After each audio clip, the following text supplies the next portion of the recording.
cambiar de asunto porque estamos preocupados como consumidores sobre la subida del precio de la luz. Una subida vertiginosa, Josué Coello, en los últimos tiempos, en las últimas horas. Cuéntanos. Solamente tenemos que echar un vistazo, por ejemplo, a la factura del mes de julio, 66,4 euros, una tendencia al alza si la comparamos con meses anteriores. Por ejemplo, es un 2% más que en junio, un 4,5% más que al comienzo de año o un 8% más que hace un año. Pero ojo, si continúa esta tendencia al alza, llegaremos a diciembre pagando una factura de la luz que estaría entre los 71 y 73 euros, rozando máximos históricos en una factura mensual de la luz. En julio, dices, Josué, la factura ha llegado a los 66 euros. 66,4 euros. Es una subida respecto al mes anterior, ¿de cuánto? De un 2% respecto a junio y un 4,5% más respecto al comienzo del año, respecto a enero. Pues vamos a ver si buscamos la explicación a esta subida. Francisco Valverde, consultor energético y analista del mercado eléctrico. ¿Qué tal, señor Valverde? Muy buenos días. Buenos días, María. ¿Se puede imaginar cuál es la primera pregunta? ¿Por qué? ¿Por qué esta subida de la luz? Bueno, yo antes que responder a esta primera pregunta quiero decir que la luz viene subiendo desde abril, sin parar. Va como un meteoro para Todavía arriba. me lo pone usted peor. Y es las mismas causas. Sí. Todavía peor, sí. Son las mismas causas que venimos contando pues a lo largo de todos estos meses. Las materias primas con lo que se genera la electricidad están subiendo. Eso por un lado. Y por otro lado, el precio del CO2 que los generadores tienen que incluir en sus ofertas, pues también está subiendo. Fijaros que en un año, de aquí a un año para atrás, lo que es el precio del CO2 ha triplicado. O sea que va imparable y las perspectivas es a que suban más. Entonces, pues por eso estamos donde estamos y por eso se prevé en diciembre que estemos donde estaremos. Habla usted de las materias primas y de CO2. No sé si el señor Rayo, que tenemos aquí al doctor en Economía, coincide en Sí, bueno, efectivamente. Sobre todo es el precio de los derechos de emisión que se han encarecido mucho debido a la expectativa de que el año que viene la Unión Europea imponga un precio mínimo a los derechos de emisión, con lo cual ha habido, digamos, un proceso de especulación, de tratar de adelantar esa subida futura del precio. Y ya la estamos viviendo ahora. Entonces, claro, evidentemente, si se quiere combatir el cambio climático con de imposición de precios a la emisión de CO2, es lógico que la luz se encarezca si se encarecen estos derechos de emisión. Señor Valverde, dice usted que la perspectiva es que suba. ¿No hay manera desde aquí hasta diciembre de pararlo? Bueno, todo depende también de la proyección de los mercados de futuros. De hecho, en septiembre parece que nos va a dar un relajo muy poquito, muy ligero. O sea, la factura a día de hoy en septiembre bajará como medio euro con respecto a la de agosto. Pero la tendencia luego va a remontar y la tendencia desde luego es al alza. Y esto es así. Es cierto lo que ha comentado el compañero sobre el precio del CO2 y es lógico que se incrementen. Lo que pasa es que se incremente el precio del CO2 implica que se incremente la generación fósil, que es la que emite CO2, pero si no va acompañado de otras medidas, lo único que vamos a notar son subidas en la factura de la luz. Usted resalta también que el agua es importante y tiene mucho que ver con esta subida de la luz, porque la generación de la electricidad con el agua cada día es más cara también. Sí.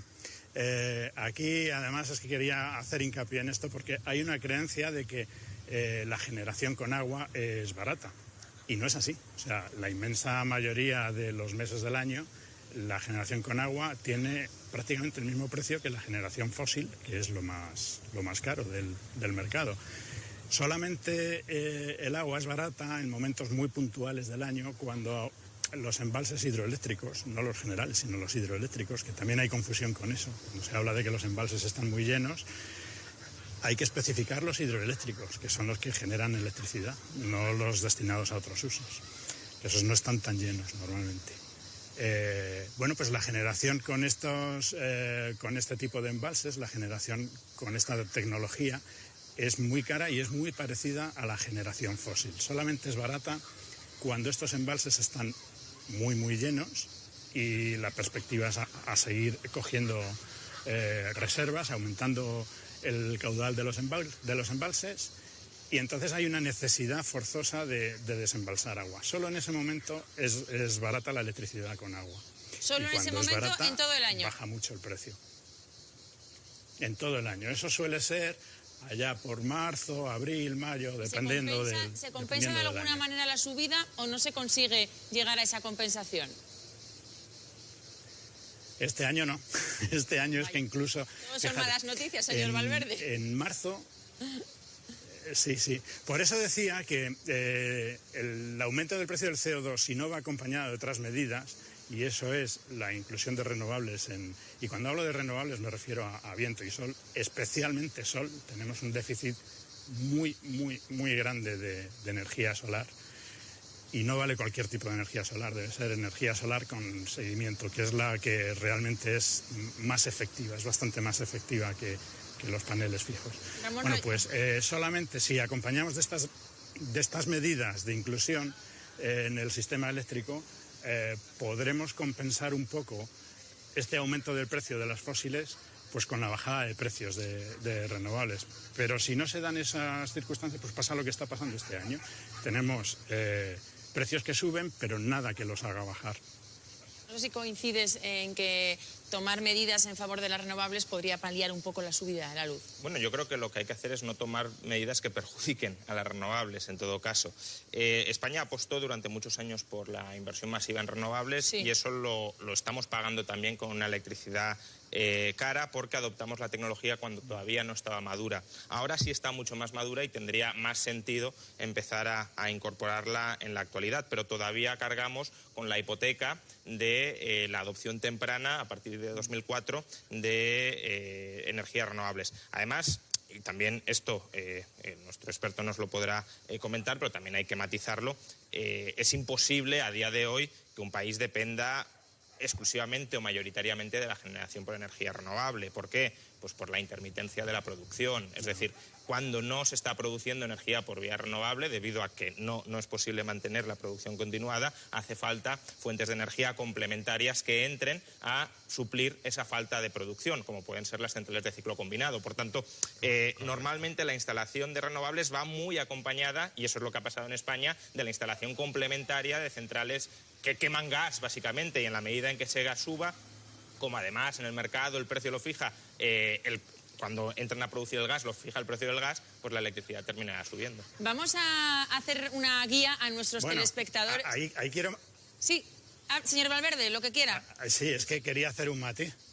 Quería hacer un matiz porque efectivamente en el mercado fija el precio, es un mercado marginalista, entonces fija el precio la tecnología que entra a mayor precio. Pero la inmensa cantidad de veces que esto se produce, lo hace el agua, no lo hace el gas. Entonces, a lo mejor una gestión diferente del agua también podría servir. Decía, señor Valverde... El problema que tenemos básicamente, yo creo... Sí, es que tenemos muy poca competencia, tanto a nivel de generación como a nivel de comercialización.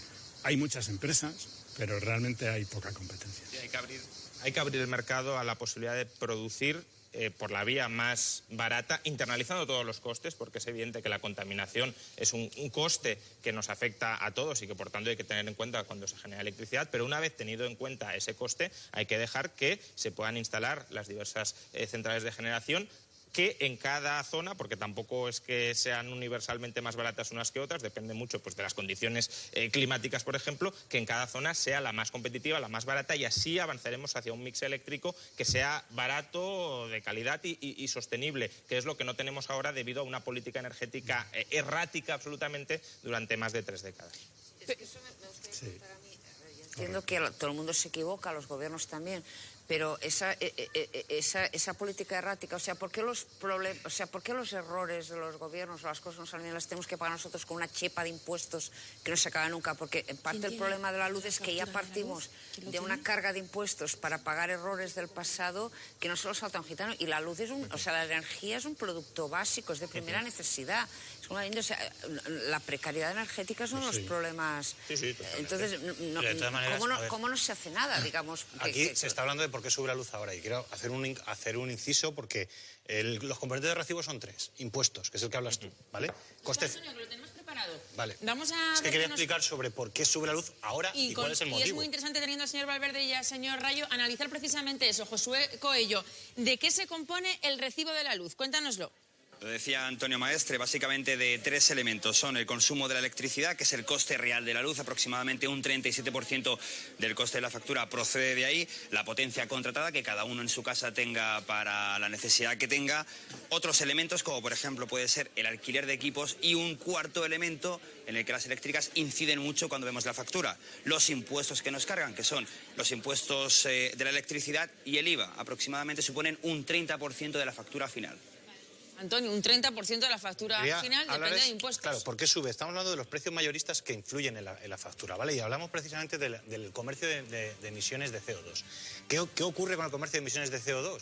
Es que hay una especulación brutal con esos derechos de emisión. Estamos hablando que hay empresas, cuando el Plan Nacional de Asignaciones de los Derechos de Emisión otorga a las empresas, en España hay unas 1090 empresas, les otorga un cupo de derechos de emisión. Lo que hacen esas empresas con esos cupos es, si no llegan a gastarlos, los mandan al mercado, un mercado secundario de mercado de emisión. Y en ese mercado secundario las empresas que tienen o que se han pasado los compran. Y se está produciendo una especulación masiva con esos derechos de emisión. Es decir, hay empresas que se dicen verdes, de capitalismo verde, hay empresas que se dicen verdes, que lo que están haciendo es comprando emisión y especulando con esos derechos de emisión que acaban repercutiendo en el consumidor. Déjame acabar, Juan.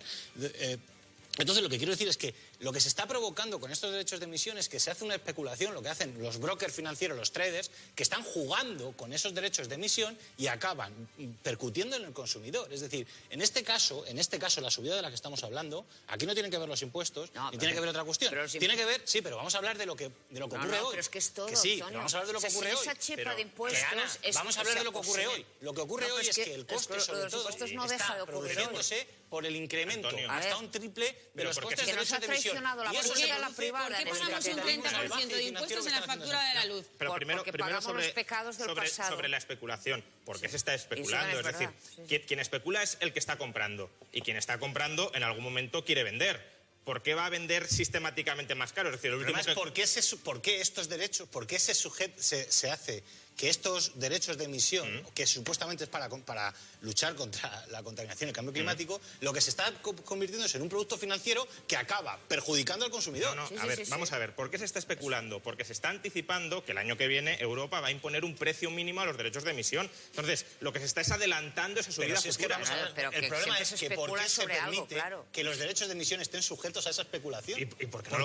Claro, es que es el problema. ¿Por qué lo permites? Porque si una empresa emite menos de lo que tiene derecho, esa cuota la puede vender a un tercero. Si no la quiere vender esa empresa directamente, y lo porque que no es especular con ello, que estamos hablando que estaban en 4 euros por tonelada, están en $4 ya están 12. Pero que, a ver, que especular significa compro para vender. Si compro, cuando compro... Especular es inflar el precio de manera ficticia para conseguir un beneficio. Vamos a dejarle al doctor en economía que lo explique. ¿Cómo lo inflas? Comprando. Pero si tú compras, hay un momento en el que tienes que vender. Y cuando vendes el precio baja. Es decir, subo el precio comprando y bajo el precio vendiendo. Ahora, ¿por qué el mercado está comprando? ¿Por qué los brokers que dices están comprando masivamente el producto a precios cada vez mayores? Porque anticipan que el año que viene el precio mínimo va a ser muy alto, con lo cual lo van a vender, la mochila, digamos. Efectivamente, y lo van a revender el año que viene a ese precio mínimo más alto. Que acaba repercutiendo en el consumidor. Y eso es lo que no se puede permitir. Pero solo están anticipando una subida que va a decretar. Da igual lo que anticipen. O sea, que si el precio lo sube el gobierno vía mayores derechos de emisión, que además lo único que están haciendo, por cierto, es encarecer las energías contaminantes. Por tanto, todos los que estáis en contra de que se contamine más deberíais estar celebrando esto, porque están castigando la generación de electricidad vía energías. Señor Rayo, yo tengo una pregunta. Claro, es que tiene que llegar al consumidor para que se restrinja el consumo eléctrico. Puede llegar a los beneficios empresariales. Pero, a ver... no al consumidor. A ver, si el consumidor no ve subir el precio, no va a consumir menos energía contaminante, entonces vas a seguir produciendo la misma cantidad de energía contaminante que antes. Es que si tú quieres que se produzca menos energía contaminante, el consumidor en última instancia tendrá que demandar menos. No es una Rayo, commodity tengo una más. pregunta. Sí. Lo has explicado muy bien. Cargar la mochila, ¿lo hacen en cualquier negocio? Yo veo que tengo un lapicero a buen precio, cargo mi tienda, tengo stock y el año que viene lo subo y lo tengo en el almacén y lo pongo más caro. Sí, espero que sea más caro. Espero que sí. sea más caro, perfecto. Pero claro, esto es la luz, es Claro. un bien de primera necesidad. ¿No puede hacer nada el gobierno? ¿Nadie puede hacer Pero nada? si el gobierno, bueno, la Unión Europea es quien quiere que este precio suba. Es decir, el objetivo de la Unión Europea es que este precio suba, ¿para qué? Para volver menos competitivas las fuentes de generación contaminantes. Ya, Con pero- lo cual, los especuladores simplemente están haciendo de correa de transmisión del deseo Es decir, de ¿es los una políticos. estrategia para a largo plazo favorecer a las renovables? Efectivamente. Sí, bueno. Encarezco fuentes de energía contaminantes para que las renovables se vuelvan Pero mientras relativamente tanto el más gobierno tendrá competitivas. que poner en marcha de verdad una política de renovables para Pero que vamos a ver, podamos bueno, sobrevivir pero con las se le olvida al renovables. gobierno Es que los derechos de emisión ¿Cuándo va a llegar están- eso? ¿Cuándo va a llegar de verdad el momento en el que podamos...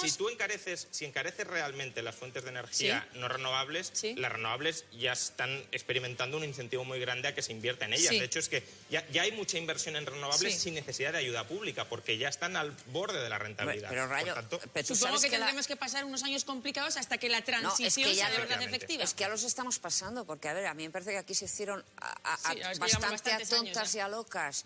Y aquí quisimos bueno, claro. ser o sea, los americanos mandan al hombre a la luna, los españoles inventan las renovables y eso lo estamos pagando con una joroba de impuestos que si encima le añades la especulación, bueno, es que al final habrá que cocinar, Pero- haciendo un fuego en el suelo. es muy sencillo. Si pero es que mañana- es muy fuerte, si que, mañana- que no es una commodity más, o sea, que me Pero que no es- parece muy bien la descripción. no es especulación autoalimentada. Si mañana, Hombre, si mañana Europa sale y dice... Eso no es verdad, Si, Juan si Ramón. mañana... La especulación con los derechos de emisión se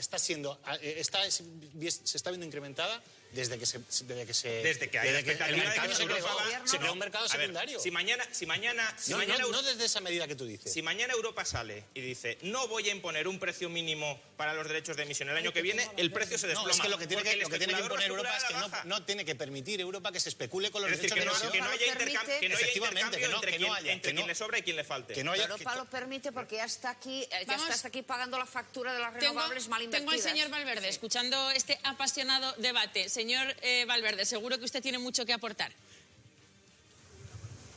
Sí, o sea, yo estoy bastante de acuerdo con todo lo que se ha dicho. De hecho, es que las previsiones de precio de los derechos de emisión se van a incrementar mucho.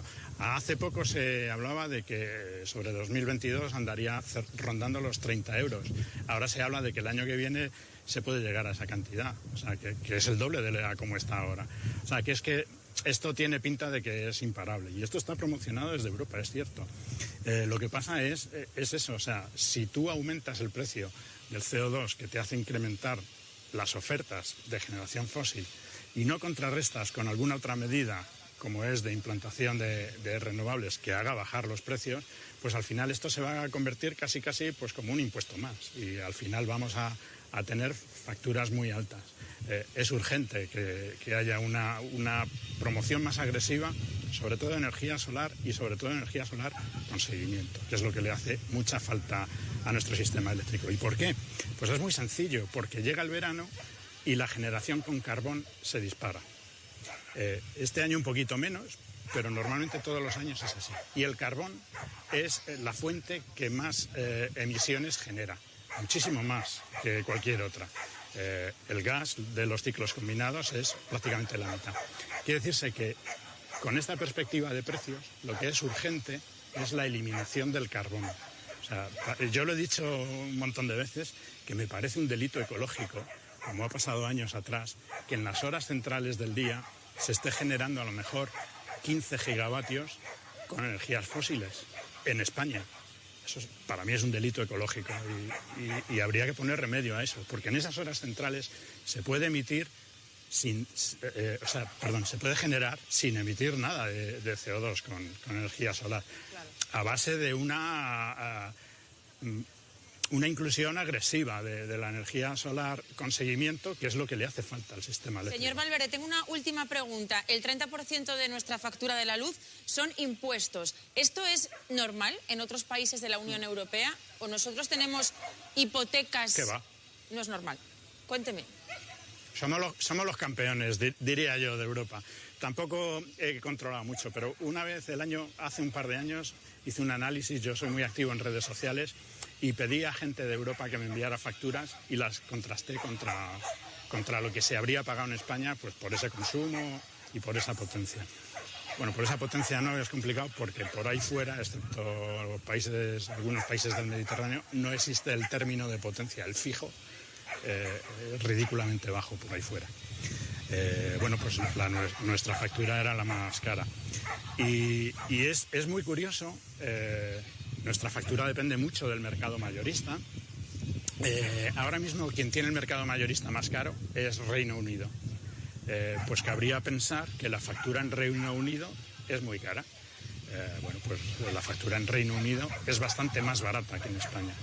Pues, por ejemplo, pagan, no sé si es un 5 de IVA o un 3 de IVA, una cosa así. O sea, es muy bajo. Ya nos gustaría, señor Valverde, pagar a nosotros un 3% de IVA. Pues muchas gracias por las claves, señor Valverde, siempre tan interesantes. Un placer. Muchas gracias. Cuando queráis. Rayo. Dos breves comentarios. Primero, ¿qué pasaría si los derechos de emisión no se pudiesen vender y comprar? Lo que pasaría sería que centrales que están suministrando electricidad no la podrían suministrar, con lo cual el precio subiría todavía más. Dos, con respecto a los impuestos. Es que en España es ya totalmente mofante o ridículo lo de los impuestos, porque... Bueno, es sabido, pero conviene remarcarlo, hay un impuesto extraordinario un impuesto especial sobre la electricidad, y el IVA se paga también sobre ese impuesto a la electricidad. Es decir, nos cobran impuestos sobre el impuesto. Y luego las primas a las renovables, que son un porcentaje importante de la factura eléctrica, si bien no son técnicamente un impuesto, en el fondo tienen el tratamiento como tal, como los derechos de emisión, que también son un impuesto que transmiten los especuladores. O sea, yo tengo que pagar los chapuzas del gobierno, pero yo he hecho los que encendemos porque la luz. eso es la política energética, que ellos diseñan y tú pagas. Vamos ahora a dar una guía a los telespectadores, a los consumidores, Lorena Baeza, de cuáles son los electrodomésticos que más consumen. Ahora sería un momento para repasar lo que cada uno tiene en casa y empezar a hacer cuentas. La factura de la luz se dispara estos días y casi la mitad del dinero que nos llega en esa factura viene de los electrodomésticos, por la luz que hemos gastado usándolos, aunque no todos consumen la misma energía. Hay uno que se lleva el primer puesto, es el frigorífico, y no porque en sí cueste mucho o gane mucho. Está ahí a la cabeza de los que más cuestan porque está encendido durante todo el día y por eso gasta más, las 24 horas. En términos absolutos, el primero que más consume es la secadora. Sepan que si usan esta opción en lugar de tender la ropa de manera tradicional, pues pueden llegar a gastar hasta 5.000 vatios la hora, es decir, 4 veces más que la nevera. Le sigue la vitrocerámica, aunque no la usemos demasiado de forma muy seguida, encenderla, solo ese primer chispazo, ya es muy caro. Después está la lavadora, con ella se nos va el 12% del consumo total y un poco menos gasta el lavavajillas. En esta lista de los electrodomésticos que más nos cuesta está también, por ejemplo, el horno y también el microondas, que tienen un consumo bastante parecido, aunque bastante menos que los anteriores. Y lo que tampoco gasta demasiado es la televisión, aunque claro, también depende de las horas que esté encendida. Ahora, por ejemplo, no la apaguen, que todavía queda programa. Claro, la televisión hay que verla, Lorena, y además es barata, pues oye. Ahora hay que verla. Ahora hay que verla y después también, Rubén Sánchez, portavoz de Facua. ¿Qué tal? Muy buenos días, señor Sánchez.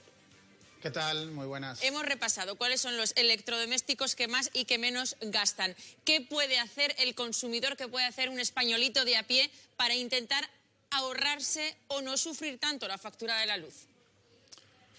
A estas alturas yo creo que es extremadamente complicado trasladar al consumidor la responsabilidad sobre el ahorro, porque la inmensa mayoría de la gente o bien ha establecido protocolos para optimizar el consumo, o bien no consume y lo necesitan, o bien no pone el aire acondicionado, no pone la calefacción en invierno, se priva de cosas que son esenciales porque no llega para pagar elementos básicos como la factura de la electricidad. Por lo tanto, aunque está claro que hay que dar pautas de consumo racional, aunque todavía hay gente que puede que no haya cambiado determinados modelos, han cambiado, por ejemplo, las bombillas para pasarlas al bajo consumo. Hay gente que a lo mejor no se preocupa en exceso cuando compra un nuevo electrodoméstico de que tenga la máxima eficiencia energética. Eso es un perfil de consumidor que existe, pero la gran mayoría sí se preocupa de ello y, por tanto, creo que es hora de trasladar la idea, sobre todo, de que la máxima responsabilidad del enorme gasto que tenemos en electricidad lo tienen, por un lado, las eléctricas, que evidentemente especulan con el precio, que aplican tarifas injustas, desproporcionadas,